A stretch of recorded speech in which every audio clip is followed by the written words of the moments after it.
একটা কিশোরী মেয়ে সবসময় আসতো বুড়ো হাকিম মিয়ার ঘরে।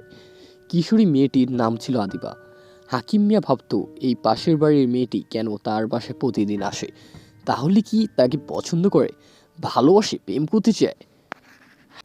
হাকিম মিয়া আদিবার দিকে তাকায়, ভালো করে তার শরীর লক্ষ্য করে। মেয়েটির বয়স 15-16 হবে। এই বয়সের মেয়েদের মনে থাকে এক ধরনের ভয়, শারীরিক চাওয়া ও ভালোবাসা। হাকিম মিয়া দীর্ঘ 50 বছর কাটিয়ে দিলেন বিয়ে না করে।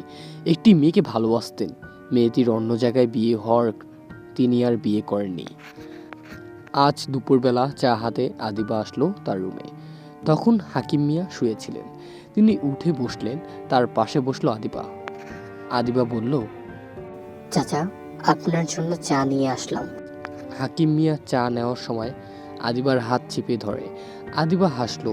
হাকিম মিয়া চায়ে চুমুক দিলেন। হাকিম মিয়া বললেন, তুমি কি কাউকে ভালোবাসো আদিবা? আদিবা বলল, হ্যাঁ চাচা, একজনকে বাসি, তবে আমার ভয় হয়। হাকিম মিয়া এবার চা শেষ করে পাশের টেবিলে রাখলেন। তারপর উনি নিজের মনে সাহস জোগাড় করলেন আর নিষিদ্ধ কাজটা করলেন। তিনি আদিবার বুকে হাত দিলেন। আদিবা কেঁদে ফেলল। সে কাঁদতে কাঁদতে বলল, চাচা, আমি আপনার এখানে এসব করতে আসতাম না। আমার বাবা মারা গেছে 5 বছর আগে।